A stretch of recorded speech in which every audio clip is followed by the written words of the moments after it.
Olá, sejam bem-vindos ao FIAN em Foco. Esportes eletrônicos, ou esportes, vem consolidando seu espaço no mercado como um fenômeno mundial.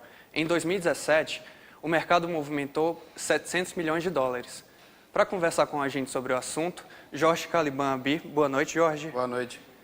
O Jorge, formado em publicidade, atua no mercado desde 2011 e hoje em dia trabalha como diretor de arte e criador de conteúdo. Jorge, a primeira pergunta para quem não é muito familiarizado com o assunto está no meio do mérito esportivo. Esportes eletrônicos são esportes? Esse é um assunto um pouco polêmico, né, quando diz respeito ao esporte. Acredita-se sim ser um esporte de alto nível pela questão de se dedicar em horas e horas de treino, você tem um acompanhamento psicológico, acontece de você ter uma comissão técnica, né, um analista, tem todo um preparo para você conseguir entrar e ser um atleta de esporte hoje em dia.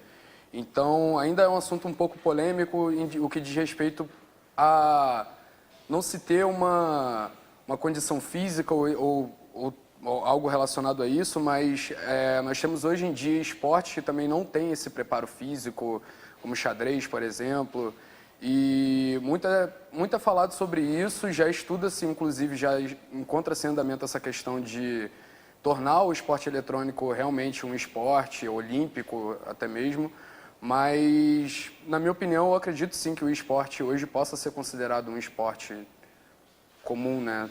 Como futebol, basquete, entre outros. E como aconteceu o seu primeiro contato com a área? E, principalmente, como você viu perspectiva de crescimento dentro dela? Na verdade, o esporte ele começou a se familiarizar a partir do momento que o streaming começou a ficar muito forte, né?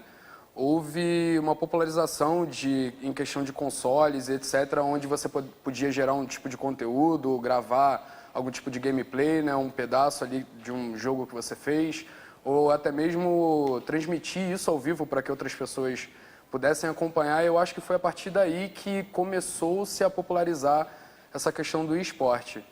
E eu já estava envolvido nesse meio, sempre fui gamer, sempre joguei, sempre fui bem ativo em relação a isso. E tinha a questão da veia publicitária também, por já trabalhar na área, fazer faculdade, etc. E eu vi que poderia ser um mercado muito bom porque tudo casava em relação à criação de conteúdo, que era uma coisa que eu tinha um interesse muito grande. E foi a partir desse momento que eu comecei a fazer por hobby, algumas coisas de vídeo, de streaming, mesas redondas de bate-papo em relação ao esporte. Isso foi popularizando até que a gente chegou a pegar 10 mil pessoas simultâneas assistindo uma transmissão nossa. E aí foi nesse momento que eu falei que isso pode realmente dar certo e gerar uma condição de vida a nível de trabalho. Eu acredito que quem começou há bastante tempo, assim como eu, foi meio que nessa intenção também, foi meio que sem pretensão e viu de alguma forma que poderia realmente ter um futuro, né, relacionado ao trabalho e viver realmente da paixão que é relacionada ao game e ao esporte. Uhum. Os esportes eles estão no âmbito do streaming. Nessa era digital, a plataforma utilizada para o consumo dessa mídia vem sido a internet. Você acha que a ausência dele da televisão atrapalha o seu crescimento? Eu não acho que atrapalha, mas a televisão é um meio de massa, né, de comunicação. Então, meio óbvio que o esporte estando presente na TV, a gente consegue uma popularização maior, a gente consegue um alcance maior e, consequentemente, um crescimento a nível de não só popularização, mas a nível de investimento, de anunciantes e tudo mais. Isso contribui para que o mercado cresça, né, e que consiga ter mais visibilidade e talvez inserido sim na TV a gente consiga ter um espaço maior hoje em dia. Uhum. A gente vê a participação e entrada de grandes empresas dentro do mercado, mas ainda assim parece que é um pouco difícil de entrar na área.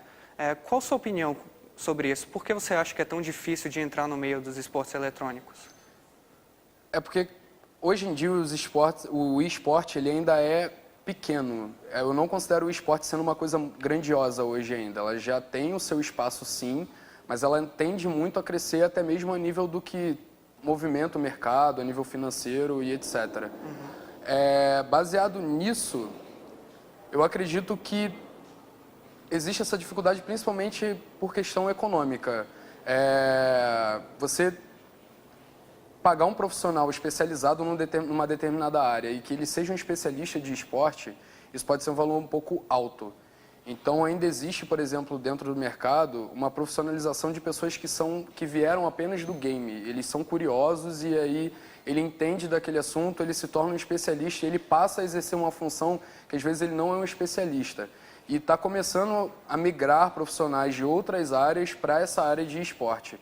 Eu acho que o que falta é tempo, é questão de tempo assim, para o esporte crescer ainda mais e a gente ter profissionais mais qualificados, inclusive, fazendo a sua função, só que já com esse conhecimento gamer e voltado ao esporte eletrônico. Uhum.